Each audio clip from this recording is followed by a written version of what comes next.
Greetings from Dipolog City, and this is your friendly channel LV Amor Cares, and this is your friend Lou Amor. Dini ngay gayon na mag-iskot-iskot kita bahin sa allergic rhinitis. Noon sa man akong tingog na allergy na pud tingali no. So mao ka nang atong iskot-iskotan karon mahitungod sa allergic rhinitis. So unsa man kanang allergic rhinitis? Kana siya reaction kana siya sa ato ang immune system no nga dunay mo kuan diha nga mga allergen nga doon na ba'y maka-trigger lang no sa atong surroundings, sa atong gikaon, sa weather or sa season no, whatever, sa mga pollen. So adunay maka-trigger ni ana sa ato ang ilawom sa atong lawas no kana mga cells or whatever. Dili kay ko ka subay ni ana because I am not a doctor. I am a librarian no, librarian lang ko. So ang ako experience lang po ang akong allergic rhinitis tungod kay dugay-dugay ako nagantos niya na o hangtod karon adunam ko'y allergy pero more on hubak baka no or whatever magiskut-iskut or usab kita bahin ni ana. So ang allergic rhinitis duha kana siya ka klase, adunay seasonal, aduna usay perennial no. Seasonal kun season lang. Kun duna kitay makaon nga kontra or ug dunay mga pollen kana bitong uso labi nagting prutas, let us say July, August, September labi nagting pamunga na ni anang marang, mga mangustin, mga mangga, daghan kaayong pollen na siya makakos kana siya allergy no. Usap pud kana siya sa inungdan ngano nga mag-allergic rhinitis kita mo kana gitawag og seasonal. Apan kanang perennial all seasons disease kana mugawas gina siya no, mugawas gina siya.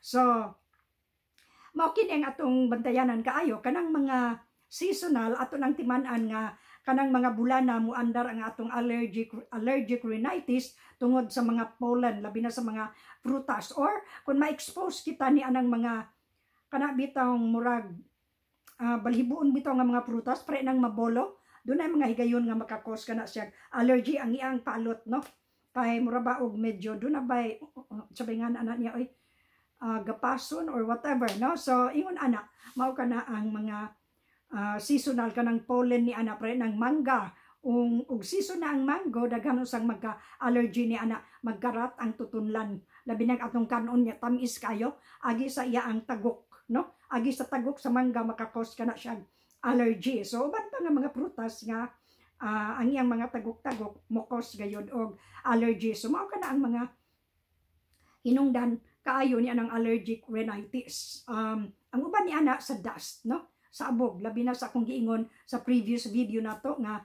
as a librarian sige gyud ko ni anang allergic rhinitis tungod kay expose kaayo ako sa mga libro kay ako man ang tig-catalog, ako pud ang tig-classify. So mao kana siya nga magka-allergy gayod no. So ang uban ni ana likayan ang mga kana maka-trigger sa allergy no, likayan lamang kana siya. Aduna may mga pagkaon nga makakos og allergic rhinitis? Aduna daghang kaayo labi na ng mga reds, shrimps, mga crabs, mga usually kana sila no, mga shrimps, mga crabs, ang uban niya mga seafoods mokos kanang allergy. Daghan kaayo ang lain-lain nga mga manifestations ni anang magka-allergy. Kung sa crabs ug sa shrimps atong mabantayan nga mag-asthma kita nyo, no? Kung asthmatic ka, mo andar yun ang asthma ni anak, mura na dahil maghuot ang imong dughan. So, maglain na dayon, no? Ang uban niya na musaka ang pressure, tungod kay wa na, kuha na ang allergy, no? So, ang maibuhaton ni anak, mag-andam lang kanunay og cetirizine. Mga antihistamine, makawala sa na siya. So, doon na gani ubang tawo nga before mo kauna ng shrimps o crabs, kay mapintal magid sila ni anang shrimps o crabs o kanang mga seafoods, mag-inom daan og cetirizine. Mag-inom gina sila. Mag-take na sila daag cetirizine aya mukaon ni ana aron ang ilang allergy dili maka-spoil sa kanang pagkaon nga ilang giatuban no nga nindot gyud kaayo no. So ang uban usab ni ana maghulat kung kanus amo andar ang allergy. In my case pare nang asthmatic man ko, mag-puff lang dayon ko ni anang Symbicort no, munay akong kalagmitan ang akong igamiton aron ma-relieve ko sa allergic reaction no. So mao kana ang mga pipila ka mga hinungdan kanong mag-allergy kita. unsaon man to paglikay ni anang allergic rhinitis, no? Ano ang symptoms pa di ay ang symptoms niya ng allergic rhinitis mao nang katul gyud kaya tong ilong. Kana magsige lang gyud tag kalot sa tong ilong because very itchy. Itchy nose, no? Itchy nose. Usahay magtubig magluhang atong mata usa na siya sa symptoms sa allergic rhinitis, no? So mao kana siya ang pipila. Ang pipila ka mga symptoms ilhanan nga nagka-allergy na kita. So itchy nose, and then watery eyes usa na siya, and then ang ato ang sipon magsige og tulo watery nose, no? Magsige sag tulo nay uban ni ana nga mo black, mo pingot, no? Mo pingot ang atong ilong labi nang usa na ka ilong, no? Ang ako diri sa right mo pingot gini siya, so akong iana aron makaginawa ko. No? Ang uban ana pingot gyud, so ang uban mo take lang cetirizine or antihistamine, no? Aron dili kaayo mabugatan or dili kaayo magrabihan. Ang uban nasal spray, do na sila i-spray sa ilang ilong aron ma-relieve sila from kanang resulta sa allergy. So mao kana ang pipila ka mga ilhanan, no? Lain pa nga ilhanan ni anang allergic rhinitis aside from itchy nose, uban gani ang dalunggan mo katulpod, no? Itchy ears. Inana magkatulsad ang dalunggan, no? Agi ni anang allergy. Ang uban sneezing, no? Mag-sneeze, mangachi. So after atching ang sipon na dayon, no? Usahay ka na uban na ay murag colds symptoms, colds and flu, no? Uban ni anak pero allergy di ay kadto, no? So mao kanay mga pipila ka mga symptoms ni anang allergy. Ang uban gani ni anak mangatol, no? Skin rash, mangatol sila. So ug mo inom lang dayon og cetirizine, ma-relieve ra pud dayon, maulian ra pud na, no? And then as much as possible maglikay kita ni anang mga bugnaw. Abi ninyo, it is easier to catch cold than to catch heat.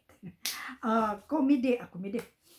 Murag may pagka-comic ka na nga panultihon, easier to catch cold than to catch heat.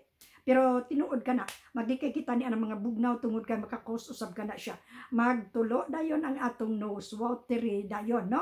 Mingon din ang uban nga, dili man na tinuod, kuan lang yun, kanang luyahon lang yun. Dili oy, sa experience nga akong nakuan once nga mukuan tag bugnaw, anything cold, ice cream unya during hot season, mo andar ginang kuan dayon ana allergy. Ang uban magka-colds gyud, magka-flu, no? So ingon ana likayan ka ng mga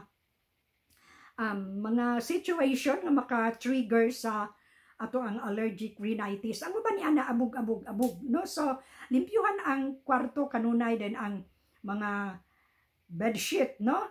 So labi na nang dugay-dugay na nga mga habol na mga habol nga mo accumulate og dust, bitaw ka ng mga balhibuon. Unsa ba nang balhibuon in English kanibang basta balhibuon, no? Ingon ana makakos ka na siya og allergy usab because ang dust diha gina siya mosquito. Kana mga carpeted nga mga balay, ang dust ana dali kay na mo sitol diha, so mag-atching dayon. Lain pa nga makakos og allergy kana atong mga pets, kana mga dogs and cats na ay daghang allergy sa ilaang balhibo, sa ilang fur, no? Sa ilang balhibo, labi na especially kana mga dogs, so dili kay tat magpalabig expose anang balhibo sa iro kay makakos gina siya allergy, hubak, no? Hubakon dayon mag-atching na dayon ta. So as much as possible atong ihiklin ng atong mga pets, no? Ang uban gani dili man magbuhi og mga iro og iring because dili sila gusto nga ilang mga anak or sila mismo magka-allergy. Pero kadtong mga tawo nga hilig kaayo ni ana, na magyud ang mga tawo nga hilig kaayo ng mga cats and dogs, mga pets. Ato lang po nga ati manuna nga dili ta mag-atching. Kung daog gyud ta kay ganahan gyud tag iro og iring, mag-agwanta sa mask. Mag-mask, no, aron dili ubon. Pero as much as possible, dili lang gid pud usa ta. Maglikay lang pud ta ana, maluoy lang pud ta, no? Maluoy lang pud ta sa atong kaugalingon, maluoy ta sa atong mga kanang mga inyong mga anak, sa inyong mga pag-umangkon ana, dili lang pud usa, no? Anyway, dili man na siya ingon og kuan gyud. Dili man na siya ingon og priority, no? So ang priority nga ato ang health. So likayan nato ang tanang makakos sa allergy kanang mga shrimps, mga crabs, pero dili gid ta ka resist kay lami man gid na siya. Inom lang og antihistamine. I doubt makadaot po na siya og sigihon, no? So mao kanang mangga, hinog nga mangga, maka-allergy po na, mukatul din ang ato ang tutunlan, no? Kanang mangga. Per experience, experience man ko na, hubakon ko, mukaon kog mangga. Kay mag-ubo dayon ko, no? So, mao kanang shrimp, mga crabs, careful kay ko ana kay mukos na siya allergy nako, nimo, nato, tanan, ug uban pa nga mga sensitive kaayo.